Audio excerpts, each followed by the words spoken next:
fin de la 4e édition du Tour international du Sahel en Mauritanie, couronnée par la victoire de l'équipe marocaine.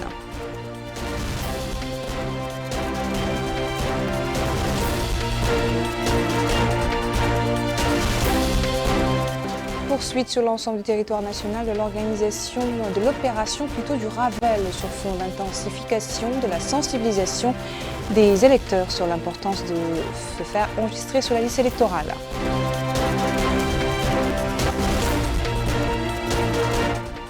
La ville de Célé-Babiron avec le noir après la mise en service de l'éclairage public au grand bonheur des citoyens.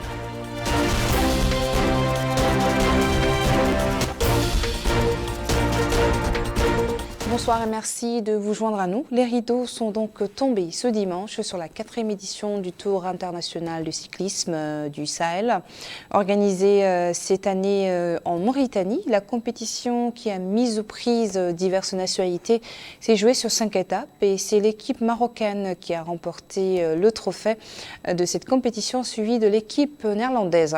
La cérémonie de clôture de cette édition a eu lieu à Nouakchott sous la supervision du ministre des Affaires islamiques et de l'enseignement originel, Abdullah Dababa. Nouakchott a constitué l'ultime étape de ce tour international du Sahel d'une longueur de 105 km. Les cyclistes ont quitté le carrefour Barada, direction l'aéroport international de Nouakchott-Oumtounsi à 2 reprises. Au cours de cette cérémonie de clôture de cette 5e et dernière étape, le ministre des Affaires islamiques et de l'enseignement originel, Daoul Sidoul Amar Taleb, ministre de la Jeunesse, des Sports et des Relations avec le Parlement par intérim, a déclaré qu'à la suite de 5 jours d'activité, ce tour prend fin aujourd'hui. Il a ensuite souligné que les participants se sont rendus dans plusieurs localités et zones reculées, dont Choum, ce qui dit-il, témoigne de la sécurité qui règne dans le pays. Il a enfin indiqué qu'aucun incident n'a été mis en avant. Le long du parcours, les cyclistes sont accompagnés d'une équipe sanitaire et de personnel de la sécurité pour s'assurer du bon déroulement de cette activité. Aujourd'hui, c'est la dernière étape du Tour du Sahel. Ce tour cette année, il est inscrit au calendrier international de l'UCI en tant que Tour Africa, c'est le calendrier. Donc à cette occasion, nous remercions le ministère chargé du sport pour l'accompagnement et aussi nos forces de sécurité et administratives pour l'accompagnement durant toutes ces journées du Tour. Et nous déplorons aucun incident, alhamdoulilah, pendant ces 5 étapes du Tour. Et nous souhaitons revoir les participants l'année prochaine pour une nouvelle édition, Inch'Allah, plus grande du Tour du Sahel. Les responsables techniques et sportifs des équipes participantes se sont par ailleurs exprimés. Je m'appelle donc Laurent Bezot, je suis sur cette épreuve le délégué technique pour l'Union cycliste internationale. C'est ma 4e participation puisque j'étais là à la relance du Tour aux côtés du président Abderrahmane Edman. Écoutez, c'est une édition qui fait du bien puisque nous avons réorganisé le Tour après la période Covid où nous n'avons pas pu l'organiser pendant 2 années de suite. Dans l'ensemble, ça s'est bien passé. Il faut noter que cette année, l'épreuve était inscrite au calendrier international de l'UCI, donc c'est une première. Après 3 années d'organisation au niveau national, on a une belle participation, 10 équipes au total, 2 équipes mauritaniennes, des coureurs marocains qui sont très forts. Oui, Karim Amego, directeur sportif de l'équipe de Burkina Faso. Et on a eu à être invité pour ce tour de Mauritanie, la 4e édition. C'est une première fois que nous participons à ce tour. On s'est un peu préparé pour venir à ce tour, mais arrivé, on a vu qu'en tout cas le niveau est bon. L'organisation aussi est bien, une bonne organisation. Seulement, on était un peu surpris du relief, un peu du climat. On pensait venir voir avec la chaleur, mais il fait frais. Et le terrain aussi est plat, ça c'est vrai. Mais quand même, il y a beaucoup de montées à la 2e étape. Je suis Dirk Van Hove, le directeur sportif de l'équipe Universe Cycling Team de la Hollande. Nous sommes très heureux d'être ici et en plus, on a gagné aujourd'hui de première place et la 2e place. On a essayé déjà 3 fois, mais les Marocains sont trop forts. les premières étapes. Mais maintenant, on a réussi une petite rêve. Nous sommes contents d'être ici dans le Tour de Mauritanie. C'est la première fois, mais j'espère qu'on peut revenir. Du côté des cyclistes, la satisfaction est de mise, même si du reste, les concurrents ont mis en avant les difficultés techniques qu'ils ont eues le long des trajets et la suprématie des cyclistes marocains. Je m'appelle Yaya Diallo, international malien de cyclisme. Je suis le capitaine de l'équipe nationale du Mali. C'est ma troisième fois participer au Tour du Sahel. Mais cette année, c'est trop dur cette année. Parce que les Marocains font l'Amsa Bongo. Avec l'Algérie, bon, ils sont trop forts que nous. Parce que s'il y a vent, bon, si on va chercher le bordure là, ça me fatigue trop. À cause de ça, on a eu beaucoup de difficultés cette année.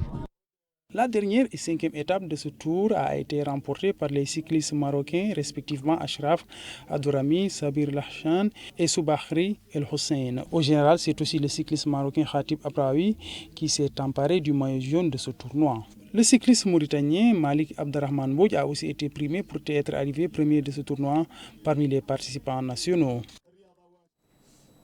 Autre titre de ce journal, l'opération du Ravel, le recensement administratif à vocation électorale bat son plein depuis plus de 2 semaines déjà sur le territoire national. Autorités publiques et acteurs politiques redoublent d'ardeur pour encourager les citoyens en âge de voter, de se faire inscrire sur la liste électorale. Amina Khalil nous met dans l'ambiance de certains centres du Ravel dans les villes d'Attar et de Nouakchott. Nouadhibou plutôt. Le recensement administratif à vocation électorale se poursuit dans le nord du pays, dans les centres destinés à cet effet. Dans la wilaya de Dakhlet Nouadhibou et avec l'encouragement des autorités administratives, l'enrôlement des populations se passe selon ce citoyen dans de bonnes conditions et avec fluidité. Pour s'assurer du bon déroulement des opérations de recensement, le wali de Dakhlet Nouadhibou, M. Mahi Ould Hamd, accompagné des autorités administratives et sécuritaires et des élus locaux, a visité plusieurs centres de recensement. Sur place, il a vu de près et écouté les explications des responsables qui lui ont fait part de l'augmentation du nombre des citoyens enregistrés chaque jour. Il a également pu constater que plus de 18 000 électeurs ont été enregistrés jusqu'à présent et la qualité des équipements modernes utilisés à cet effet. Une organisation précise et des superviseurs présents. Voici ce qui facilite le recensement des populations dans la wilaya de Dakhlet Nouadhibou. Dans la wilaya de l'Adrar, les centres de recensement administratif à vocation électorale connaissent eux aussi une importante affluence des populations venues des différentes muqata'a. La wilaya de l'Adrar dispose de plusieurs centres d'enregistrement selon le superviseur du centre d'Attar, ce qui rapproche davantage le service public du citoyen. Il faut donc, conclut-il, s'y rendre pour pouvoir exercer son droit et devoir de vote. Les procédures employées garantissent selon cet habitant de la muqata'a la transparence et la rapidité des opérations de recensement. Vous n'avez besoin, explique-t-il, que de votre empreinte digitale et votre pièce d'identité. Nous sommes contents, dit cette citoyenne, de pouvoir voter dans nos localités sans avoir besoin de déplacement. Il est à noter que la particularité de cette année réside également dans la possibilité de se faire recenser dans n'importe quel bureau pour voter après dans son lieu de résidence. Atmosphère similaire dans les bureaux de Timbedra, dans la wilaya du Hod el-Sharqi et de Merdredra, dans le Trarza. Là aussi, la sensibilisation est menée tambour battant sur les acteurs, par les acteurs politiques pour inciter plutôt les électeurs à porter leur nom sur la liste électorale afin de pouvoir voter le jour du scrutin. Abdullah Damaba. À Merdredra, les acteurs mènent une campagne de sensibilisation afin d'inciter les citoyens à s'inscrire sur les listes électorales. Cette campagne est menée par les acteurs politiques, organisations de la société civile et responsables administratifs. Le hakim de la muqata'a de Merdredra a affirmé que le vote est un droit constitutionnel qui est garanti. Pour tout un citoyen, pour participer au scrutin, dit-il, il est nécessaire de se rendre dans les centres de recensement et s'inscrire sur les listes électorales. La Mukhata de Timbedra dispose de 9 centres de recensement répartis au niveau des différentes municipalités de cette Mukhata. Les résidents trouvés sur les lieux pour s'inscrire ont tour à tour mis en avant l'importance du recensement. Ils demandent à tout un chacun de venir s'inscrire sur les listes électorales afin d'avoir son mot à dire le jour J. Cet agent recenseur a pour sa part salué l'affluence qui est bonne. Il a indiqué que ce recensement est intégral et il est impératif pour tous les citoyens de venir s'inscrire. Au niveau de la Mukhata Timbedra, 11 centres de recensement ont été érigés au niveau des 5 municipalités que compte cette Mukhata. Ce centre de recensement à Timbedra accueille les résidents de cette ville venus pour s'inscrire sur les listes électorales. Les habitants trouvés sur place ont affirmé être venus dans le cadre de ce rappel. Ils déclarent que le recensement se déroule dans de très bonnes conditions. Ils ont aussi souligné que l'affluence est importante au niveau de ce centre.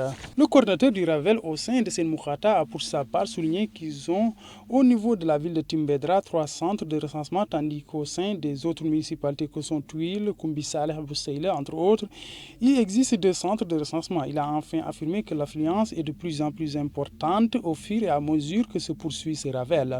L'adjoint au maire de Timbedra a pour sa part souligné qu'il mène une campagne de sensibilisation pour inciter les électeurs à se rendre dans les lieux de recensement. Il a aussi indiqué qu'ils ont fait appel à la société civile dans le cadre de cette opération pour demander les habitants de s'inscrire sur les listes électorales. Adieu à plusieurs années de ténèbres et bienvenue à l'éclairage public dans la capitale du Guidi-Mara. Le projet longtemps souhaité par la population de Séli-Babi est désormais une réalité. Après la mise en fonction de ce service ô combien nécessaire pour la sécurité et la quiétude de la population de cette ville. Il s'ajoute à une série d'autres réalisations exécutées dans le cadre de la modernisation de la ville. Amina Khalil nous en dit plus. L'achèvement des travaux d'électrification des rues principales de la ville de Séli-Babi a changé le visage de la capitale du Guidi-Mara. Mis en place par la Somelec, l'éclairage public de la ville commence d'ores et déjà à impacter positivement la vie des populations. L'éclairage public intervient, selon le directeur de la Somelec, dans le cadre de la modernisation de la ville de Séli-Babi. Il est également un élément essentiel pour la sécurité et la quiétude des populations. Quant aux populations locales, elles se réjouissent des acquis enregistrés ces 3 dernières années, y compris les nouvelles installations et infrastructures, les routes bitumées et maintenant l'éclairage public. Il est à rappeler que le projet d'éclairage public de la ville de Séli-Babi est l'un parmi d'autres annoncés lors de la visite du président de la République, M. Mohamed Ould Cheikh Al-Ghazouani, et qui ont pour objectif le développement et la modernisation de la wilaya du Guidi-Mara. À Nouakchott, l'association caritative ISAR pour la prise en charge des malades du cancer a lancé hier soir une campagne de sensibilisation sur le danger de cette maladie et les moyens de s'en prémunir. Des responsables du ministère de la Santé ainsi que de l'ONG, de ses adhérents, de ses représentants de la société civile ont assisté à cette cérémonie.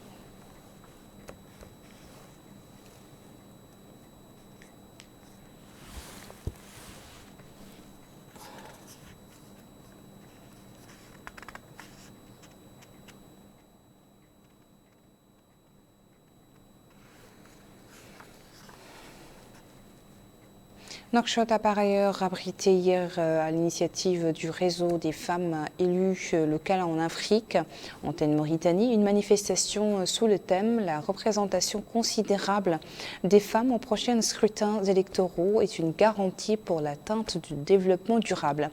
L'occasion pour la présidente de la région de Nouakchott, Fatimetou Abdelmalek, de souligner que la représentation féminine devrait être de 50 à 51%, car la femme est considérée comme une éducatrice de l'autre moitié de la société. Elle prévient que la proportionnalité aux élections ne garantira pas forcément une représentation féminine satisfaisante, ni dans les conseils municipaux, ni dans les conseils régionaux, ni même au Parlement. Elle a expliqué qu'il est nécessaire de réfléchir aux moyens d'assurer une plus grande présence des femmes.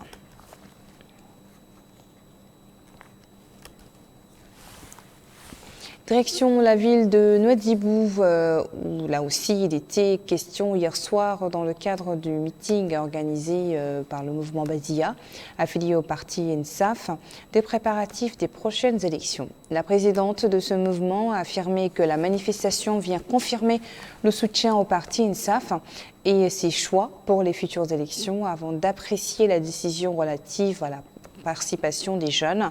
Les membres de la mission du parti Ensaf ont de leur côté appelé l'ensemble des populations à se faire inscrire sur la liste électorale et à travailler pour gagner parti aux prochaines séances. La mobilisation des militants du parti Ensaf est aussi de mise dans la localité de Zeglan, dans la wilaya du Brakna. L'initiative dénommée Tejdid ou Mustarbal a organisé hier soir dans ce cadre une activité politique de soutien au parti Ensaf, l'occasion pour les initiateurs d'insister sur l'intensification de la sensibilisation dans les différentes zones de la wilaya, au fin d'encourager les inscriptions sur la liste électorale et d'assurer le succès de travail des missions politiques du parti qui sillonnent de nombreuses localités du pays ces jours. Ainsi prend fin notre journal. Merci à vous de nous avoir suivis. Le rappel des principaux titres.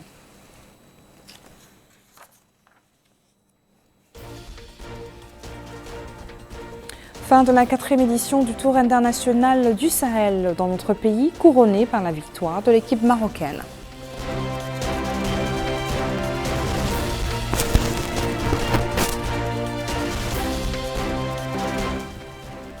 Poursuite sur l'ensemble du territoire national de l'opération du Ravel sur fond d'intensification de la sensibilisation des électeurs sur l'importance de faire enregistrer sur la liste électorale.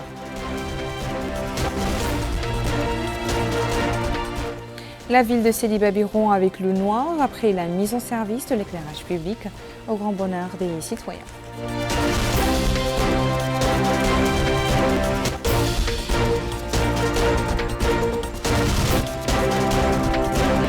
Je vous retrouve demain pour une nouvelle édition de votre journal, Inch'Allah. En attendant, très bonne suite de programme sur El Mauritania.